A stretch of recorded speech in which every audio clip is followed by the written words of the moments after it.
What up, y'all? Welcome to Replicon Radio. We are back with another exclusive interview right here with writer, director of the brand new feature film What Lies Below, Mr. Braden Duemmler.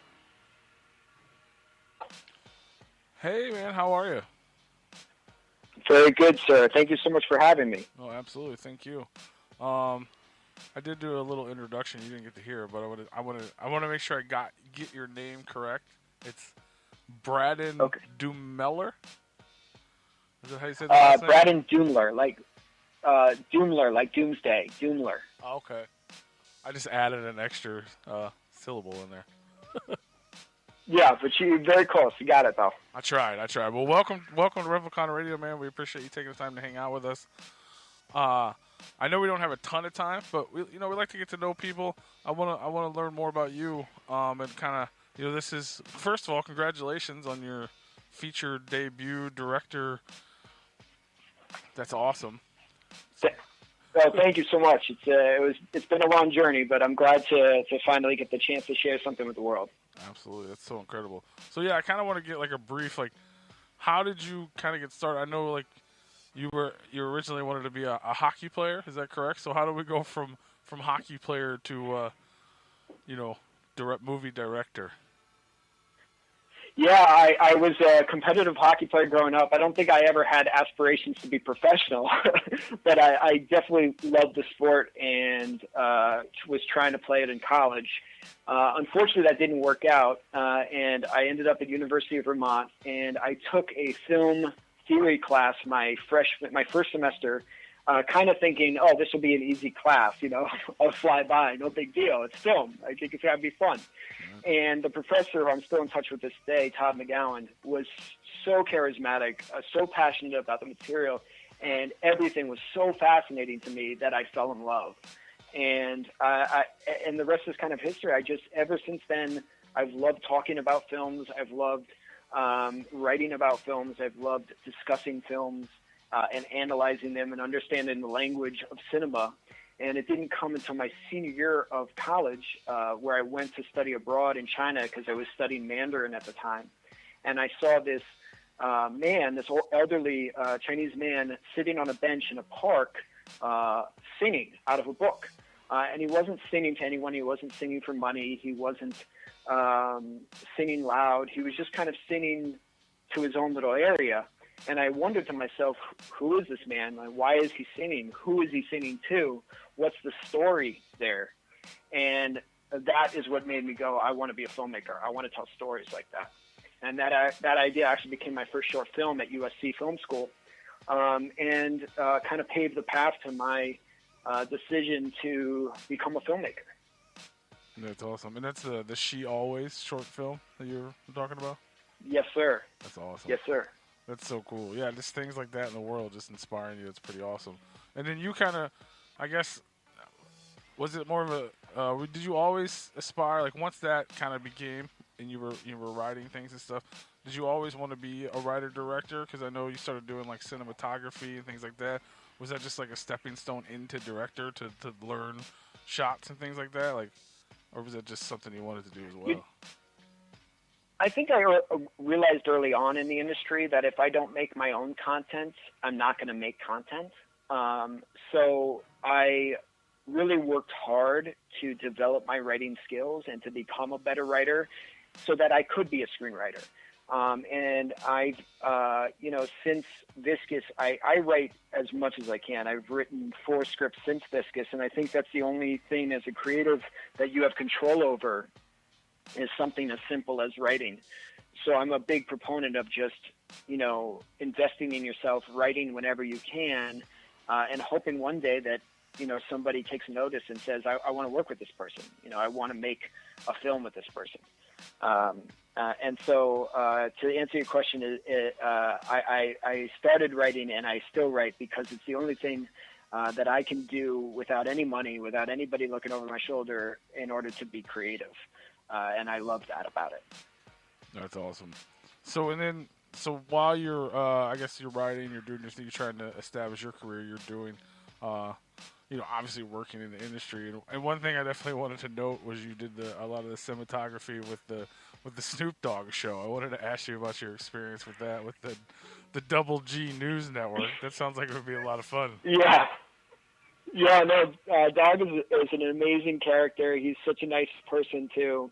I always have fond memories of him because I worked in his office for so many years, and no matter what meeting he had in the office or what he had to do, he always took the time out to come over to our little section of the office and say hello and check it out. And you know, when we were shooting his sets, the one thing was just keep the cameras rolling, you know, because he just loved to go out there and go off the cuff and kind of enjoy it. It's funny. I had been shooting that year for that show for probably 3 or 4 years. And Snoop always got, it was an interview show, so he always got this pamphlet beforehand about who he was interviewing. And because he wears glasses, I thought he never looked at the pamphlet because he always just seemed to be so organic with how he was talking, and he would just crack jokes and they would just be having a good time. So I suspected that he was just kind of flying off the cuff and doing it himself. And then I finally looked at the notes he was getting, and I cross-checked them with what the actual interview was, and I realized he was just effortlessly flowing from one question to the next, as without us even noticing that he was asking the questions. And it's truly a gift that he has, the way he can take words and language and just mold them together and make them feel so like you're talking to a friend. Yeah. And so that was one of the most impressive things I ever experienced around him, regardless of how incredible of a artist he is. That was something so small but so profound for me to realize that. That's awesome. Yeah, I'm sure he's you know, an entity just to be around himself. Just his everything about him. He's so charismatic in everything he does, and he's always Snoop Dogg. So yep, and I have smoked with Snoop because that's what everybody asks. So that's awesome. The answer is yes. Yeah. You have to, even if you don't smoke. It's like, I got it. Exactly. I don't smoke, but he offered. I was like, all right, yeah, might as well. Hell yeah, man, that's super cool. So and then you're writing this movie. We're here to talk about it. It was originally called Viscous. Is that correct? Was that the original title for What Lies Below? So then, and this is a movie. So I want to hear this from you, but this is a movie like a long time in the making, especially it started when you were 5 years old. Yeah, yeah. So there was an image in my head and there was a story in my head. The image in my head was this beam of light coming down from the sky and hitting a man in the chest. And then to piggyback on that image, I always thought that somebody might see that man. And I always wondered, who is that person that's watching? What is their relationship to that man? And that's what got me thinking about this story of, like you said, my own history when I was 5 years old. When I was 5, my first ever crush was actually on my stepmom, Sandy. And Sandy nowadays loves to embarrass the hell out of me by telling people that when I was a little kid, when I was 5 years old, I used to go over to her apartment and she would cook dinner for my dad and me. And I would tug on her shoulder and whisper in her ear, hey, you should chase me around the apartment and try to tickle me. And Sandy would do this just for fun, and we'd all think it was cute and everybody would laugh. But as I thought about it, as I got older, I thought to myself, you know, what if the roles are reversed? What if Sandy was a man and I was a little girl? Then all of a sudden it gets into this gray area of appropriateness. And that was ultimately the impetus for Viscous, What Lies Below. It was synthesizing that image in my head with this undercurrent of family drama and trying to make the two complement each other in a way. Wow, that's so insane to think about. Like, you know, your 5-year-old kind of, you know, innocent crush on your soon-to-be stepmom turns into essentially, you know, I guess John Smith or Liberty's lust for John Smith or the unknown, I guess, if you will. And then obviously the rest of the story. But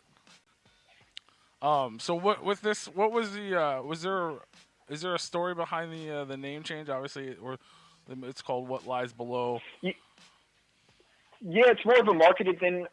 When we were doing test screenings, a lot of people didn't understand what viscous meant.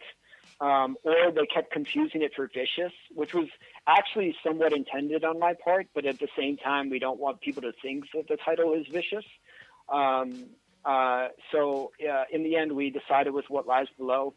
I was pretty well aware that a lot of people were going to think about What Lies Beneath, but I figured that that movie's 20 years old at this point, you know, and any association with it we're not going to mind because from what I remember, it was a pretty successful film, even if it didn't do well at first in the box office. I think it ended up having a lot of word of mouth and ultimately doing well in the long run.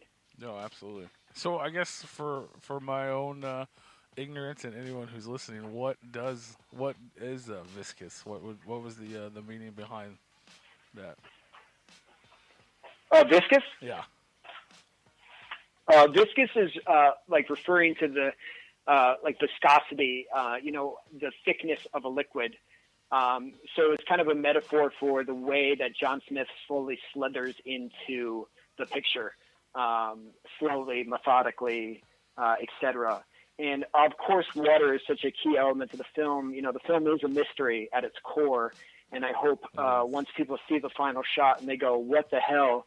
that they go back and they look at the film again and they'll see all the clues that are layered throughout it. For example, just one off the top of my head, John Smith is always around, touching, or near water in every single scene.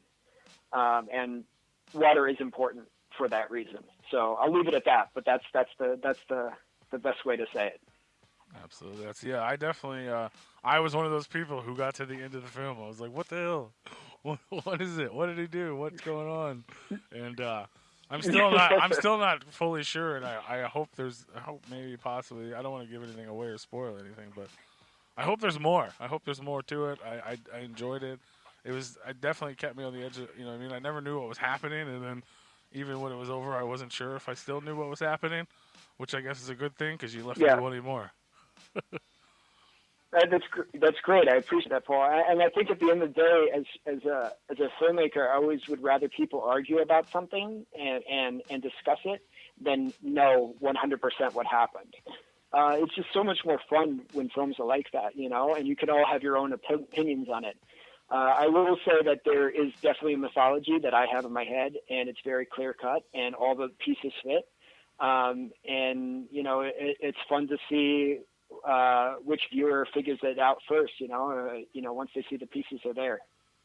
So for anyone who watches the film after they hear this, everything is there. So if you don't catch it, just watch it over and over and over and over again until you figure it out.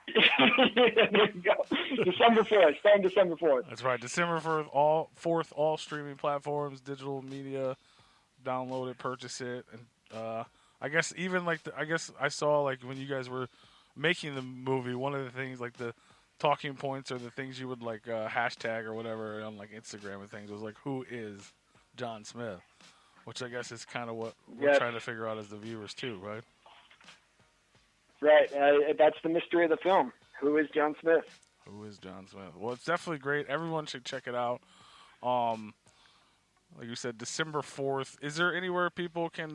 Obviously, again, congratulations on your directorial debut. I'm sure there's more to come. Is there somewhere people can keep in touch with you if they're super interested? They want to see what you have going on next and find out about what the Yeah. future lies for you. Yeah, absolutely. My Instagram is director_BRD. I'm not great about social media, but I'm there. And my website, my company website is rangerfilms.com, like the sports team except singular. Awesome. So there you go. Keep in touch with him. He's got big stuff coming. This is just the beginning. So if this is only the beginning, you can only I hope imagine so. what comes next. So go watch the film. Oh, thank you, Paul. I appreciate that. Absolutely, man. Thank you so much, and hopefully we can talk again in the future with all the projects you have on board, and we'll definitely get the word out about what lies below coming out December 4th. Thank you, man. Thank you so much, Paul. Thank you. Awesome. Have a good one, man. All right, you too. Thanks.